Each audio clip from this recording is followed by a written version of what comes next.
The story of the Sand War of 1963 cannot be understood without traveling back through the long corridors of North African history. This conflict, which erupted only 1 year after Algeria gained its independence from France, was more than a simple border dispute.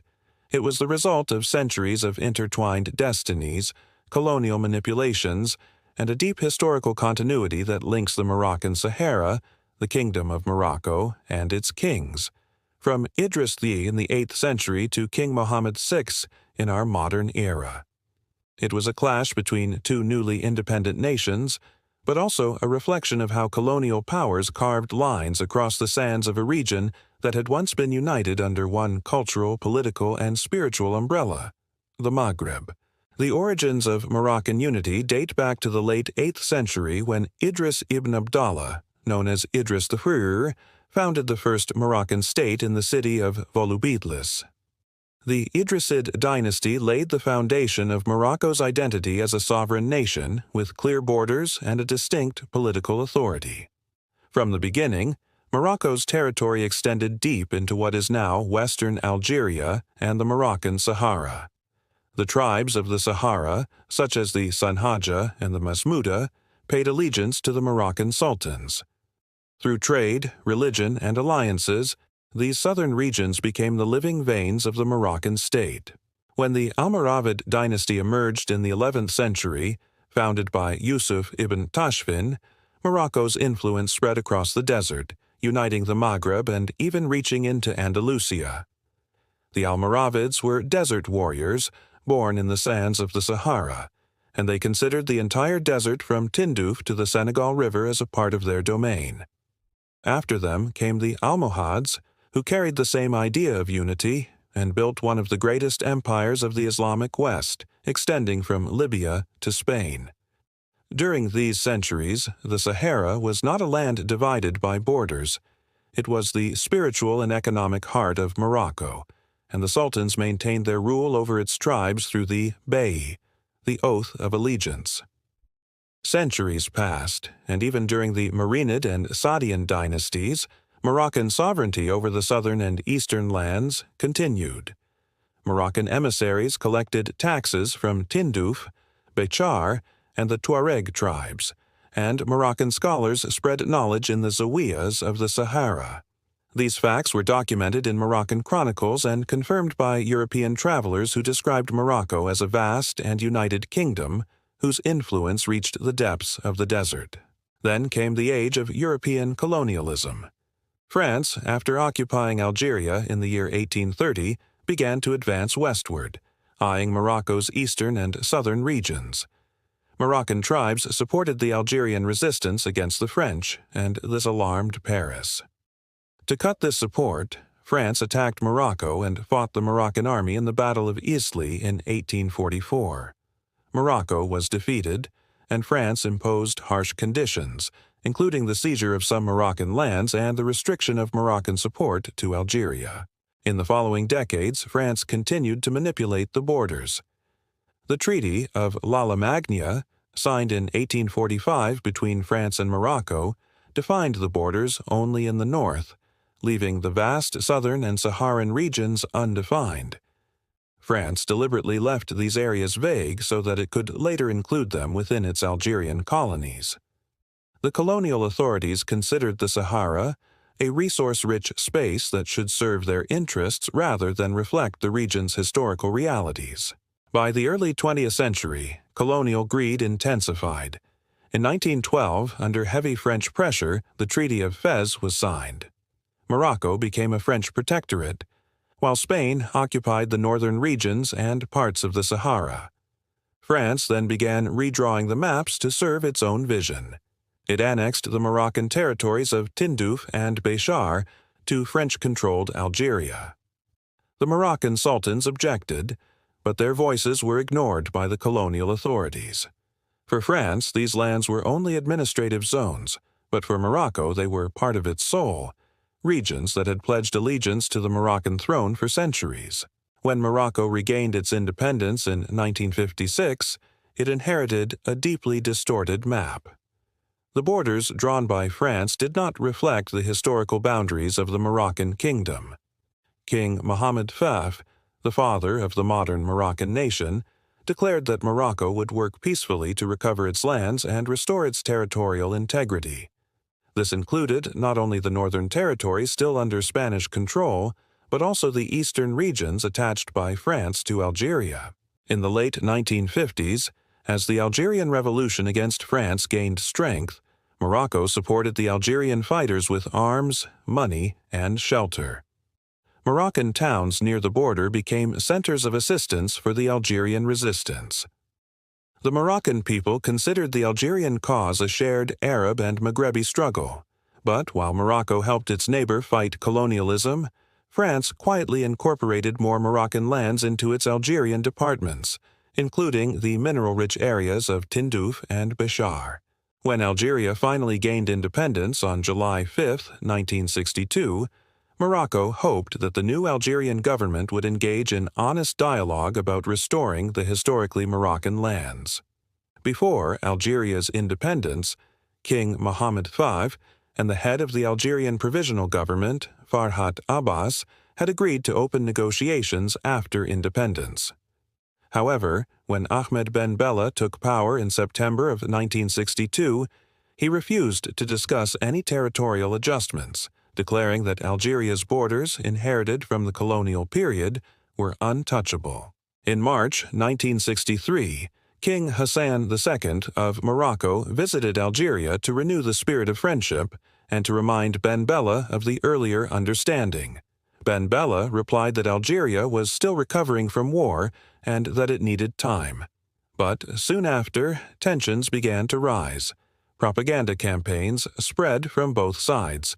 Algerian media accused Morocco of expansionist ambitions, while Moroccan newspapers reminded the public of France's illegal annexations and the centuries-long unity of the Maghreb. Egypt, under President Gamal Abdel Nasser, supported Algeria politically and militarily, as part of its broader vision to expand influence across North Africa.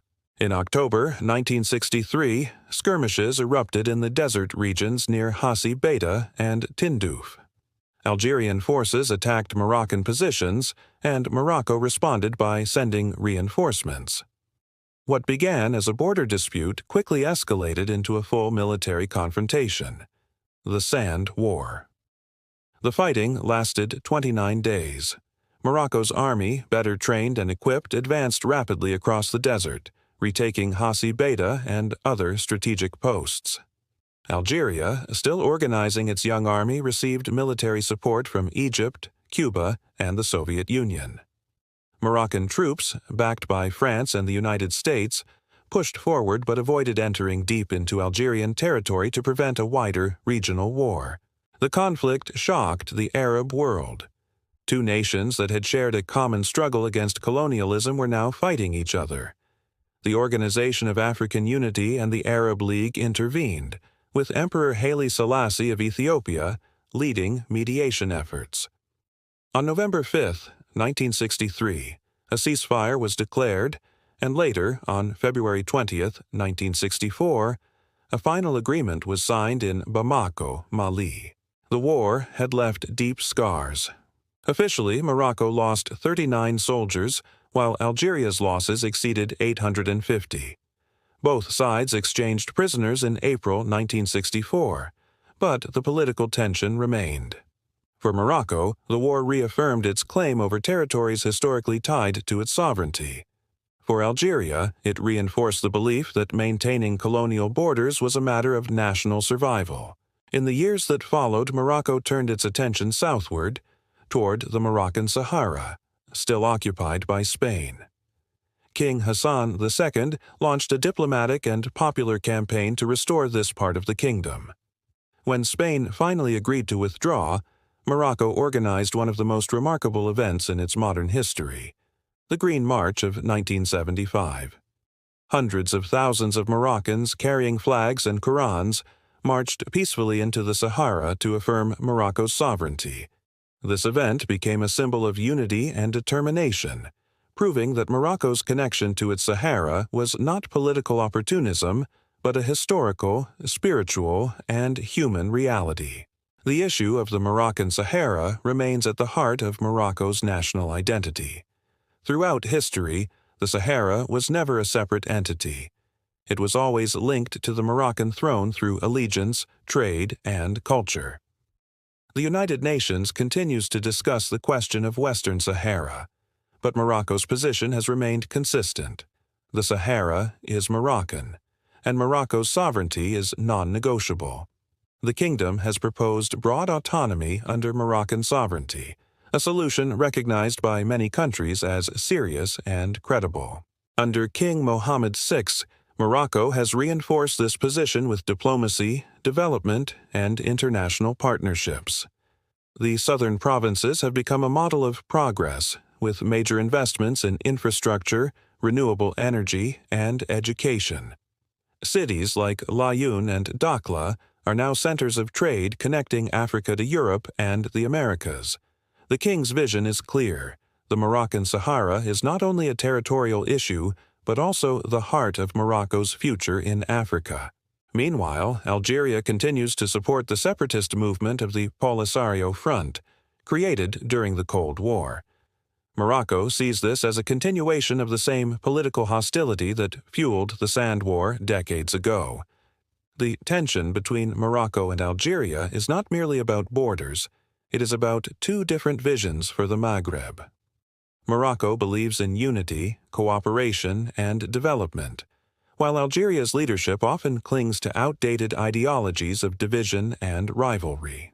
Despite these challenges, Morocco has gained increasing international recognition of its sovereignty over the Sahara. The United States, several European countries, and many African nations now support Morocco's autonomy plan. The kingdom's steady diplomacy, rooted in historical legitimacy and guided by the wisdom of King Mohammed VI, has made Morocco a key regional power and a pillar of stability in North Africa. From the Idrisid dynasty to the present day, Morocco's history is one of continuity, sovereignty, and unity. Its borders were not drawn by colonial powers but shaped by centuries of civilization, trade, and spiritual authority. The Sand War of 1963 was a tragic episode, but it also revealed Morocco's resilience and its determination to defend its territorial integrity. The Moroccan Sahara, the mountains of the Rif, the plains of Fez, and the deserts of Dakhla all form one inseparable nation, united under one crown.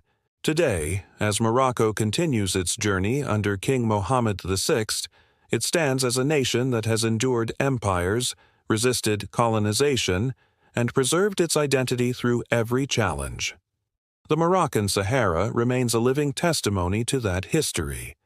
A desert that witnessed the rise of dynasties, the march of pilgrims and traders, and the unbreakable bond between the Moroccan throne and its people. The Sand War of 1963 may have ended more than 6 decades ago, but its echoes still shape the politics of the Maghreb. Yet, through diplomacy, vision, and faith, Morocco has turned that painful memory into a lesson of endurance.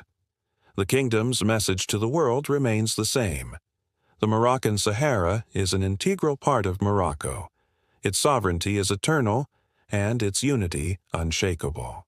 From the green hills of Fez to the golden dunes of the Sahara, from Idrisid to Mohammed VI, the story of Morocco is the story of a nation that never allowed its borders to be defined by others. It is the story of a kingdom that rose from the sands of history to shine again with pride, dignity, and unwavering sovereignty.